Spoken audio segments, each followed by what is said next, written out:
Despite pro wrestling being predetermined, it's one of the most dangerous avenues an athlete can take themselves down. Just one wrong move in the match could result in serious injury or even death. Watch Jose's head here, snap to his left. Boy, that's the grim reality that your career can end in a split second every time you step into that ring.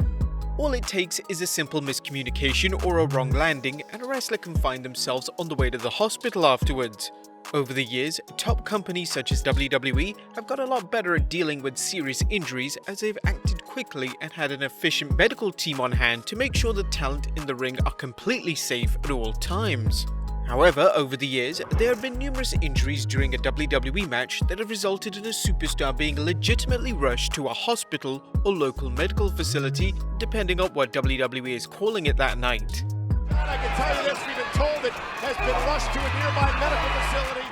Join us now's Wrestlelamia looks at 10 WWE superstars who had to be legitimately rushed to a hospital following a match.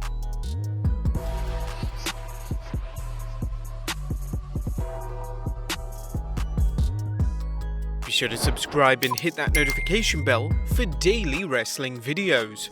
Jax would connect, watch, boom, right in the face of Becky Lynch, which is what caused the fractured face and severe concussion.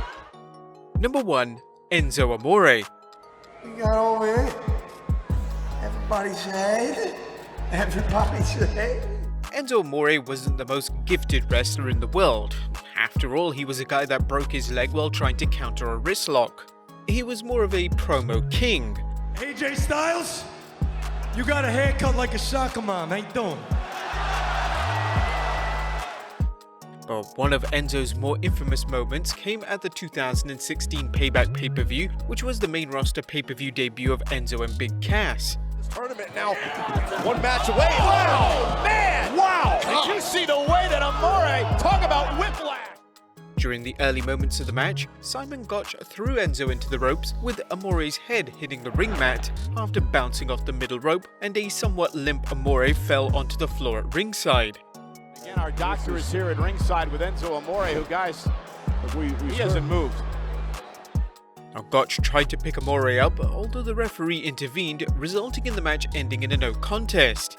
Enzo was legitimately hurt and was rushed to a hospital, where it was ruled that he had suffered a serious concussion. Luckily, he was okay. Number 2. Eddie Guerrero.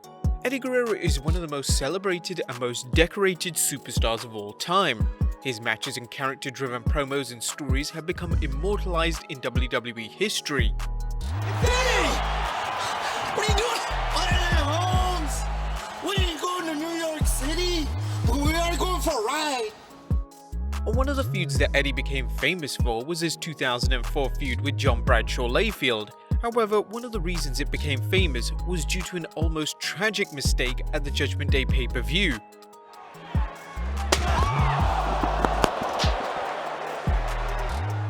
In the main event between Eddie and JBL, Eddie took one of the hardest chair shots of all time towards the end of the match. However, Eddie bladed far too deep, and the entire ring was covered in blood, making it one of the most devastating scenes in WWE history.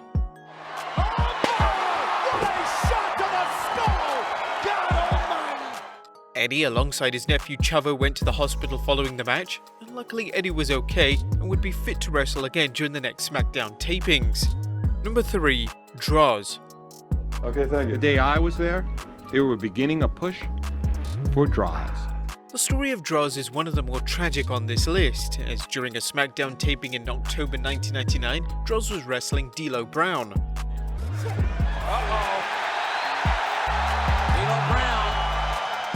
During the match, Brown was going for his famous move, the running powerbomb. It was a move that Brown seemingly executed every single match, and a move that he had even performed on Droz himself in the past.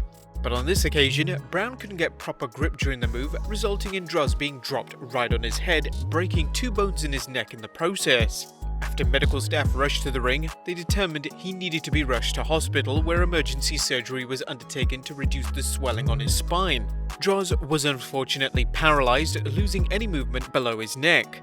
Droz was kept as part of the WWE family for a number of years, as he wrote several articles for WWE.com and WWE Magazine. Number 4. Hardcore Holly.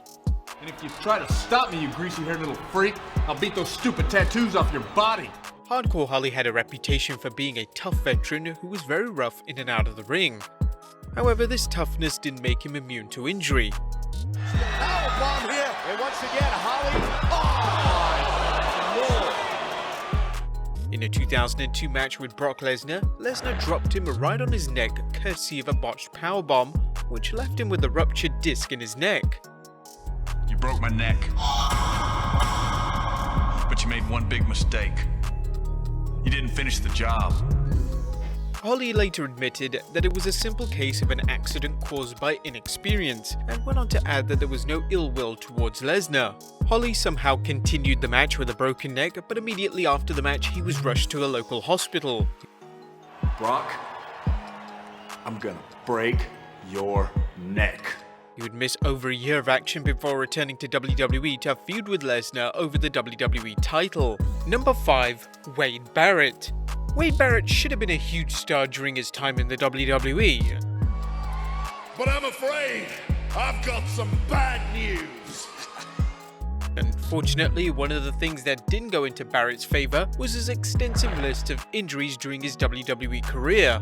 One of his more notable injuries occurred during a Battle Royal main event on Raw during the build to WrestleMania 28.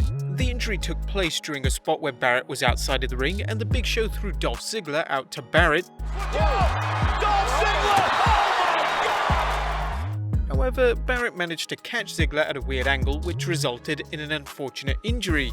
During the impact, Barrett dislocated his left elbow and was in excruciating pain. After being rushed to the hospital following the dislocation, Barrett would miss almost 8 months of television time due to the injury.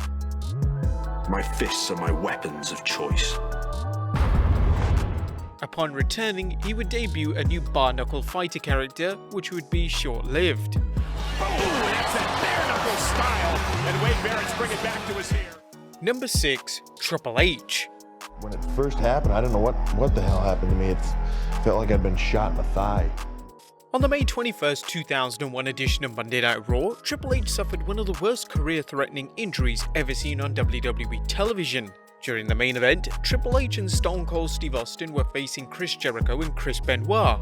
The match is notable not just for the aforementioned injury, but it's also heavily considered to be one of the greatest matches in the history of Raw.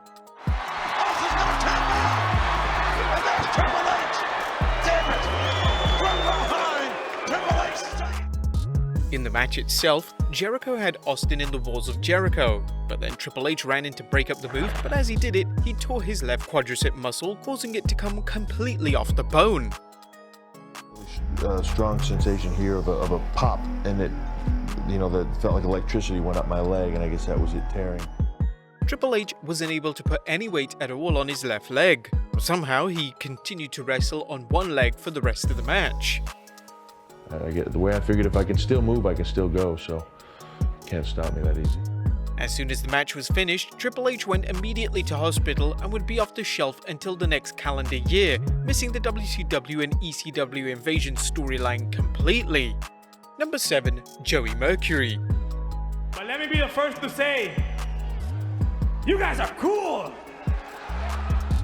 The M&M trio, consisting of Joey Mercury, Johnny Nitro, and Melina, were extremely popular during the Ruthless Aggression era. One of the moments that they were involved in became somewhat legendary, although for all the wrong reasons. Well, the face of Joey Mercury tells the story. M&M was part of a fatal four-way ladder match for the tag team titles at the Armageddon pay-per-view in 2006 against Dave Taylor and William Regal, Paul London and Brian Kendrick, and the legendary Hardy Boys. During one of the spots of the match, Jeff Hardy was seen to leap off the rope onto a ladder that would be forced upwards and hit the faces of both Mercury and Morrison. This was a spot that was often used during the original TLC matches, so it wasn't something new and something that shouldn't have resulted in such serious injury. Watch this! Oh my! Like a somersault! And watch the ladder!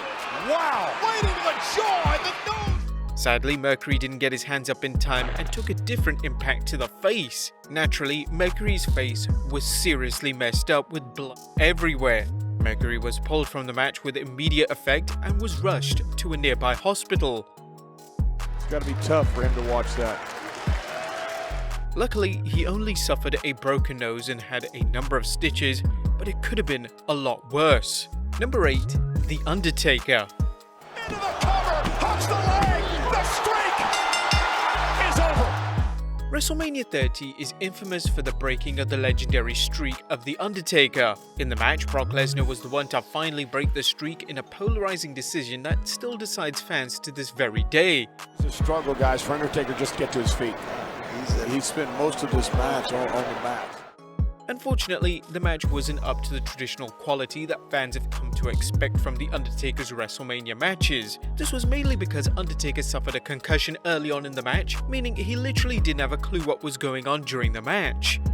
I got hurt so bad, I don't even remember that match. Till today, I don't remember it.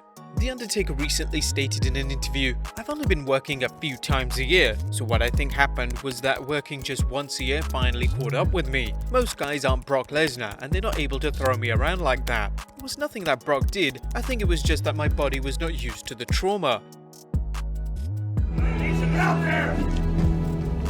The Undertaker was rushed to the hospital following the WrestleMania match due to concerns about his welfare. Brock Lesnar, Paul Heyman, and even Vince McMahon went to the hospital with the dead man. Now Vince never leaves his post at WrestleMania, even with 2 hours left of the WrestleMania card. So it kinda shows what he thinks of The Undertaker by the fact that he left the biggest pay-per-view in WWE history to be by his side.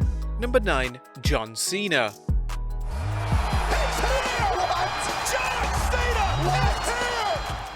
John Cena is one of the biggest names in WWE history, but he himself has had his fair share of injuries over the years. John Cena suffered a severely herniated disc. One of the injuries he suffered that resulted in him going to the hospital was during the summer of 2015 during his acclaimed United States title Open Challenge period. You want some? Come get some! On the 27th July edition of Raw, Cena defended his US title against WWE champion Seth Rollins. Rollins getting the upper hand. Seth wants to show he can stand toe-to-toe with John. He did a pretty damn good job of it. He did. During the match, a standard knee to Cena's face from Rollins left his nose bloody and bruised. Cena was noticeably in pain and was having issues breathing. However, he continued to wrestle and finish the match. He's pinned the WWE World Heavyweight Champion with his nose absolutely crushed. WWE had to publish a statement as a lot of fans were heavily concerned about the condition of the multi-time world champion. The statement read, "As you can see on television tonight, John suffered from a nasal fraction. He's got quite a bit of displacement, so we sent him over to the local emergency room so he can be evaluated by the ears, nose and throat doctor who's on call tonight and see what can be done to properly repair it." Cena managed to make a full recovery and went on to face Rollins at SummerSlam a month later in a widely well-received match. And number 10, Stone Cold Steve Austin.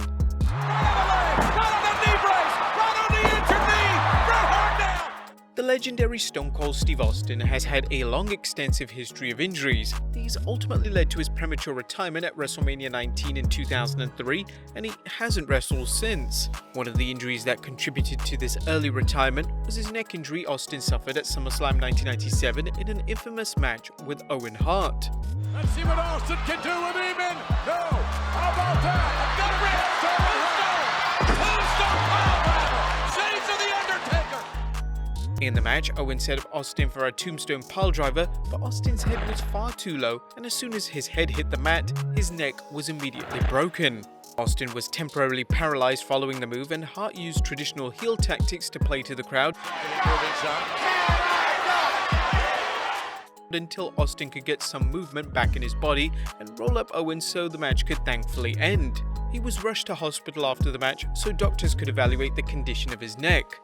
I don't need no doctor's approval. I ain't gonna wear this piece of crap they gave me. The fact that you dumped me on my head last night don't mean a damn thing to me. Amazingly, Austin was only out of action for a few months, but the neck would continuously come back to haunt him over the next few years. But there you have it, guys, 10 WWE wrestlers who had to be immediately rushed to hospital following a match. There's probably loads more, but we could put this in a part 2. Let us know if you'd like a part 2 in the comments down below. Subscribe if you haven't already. Follow us on Instagram and Facebook for exclusive lists, and I'll see you next time with some more wrestling content.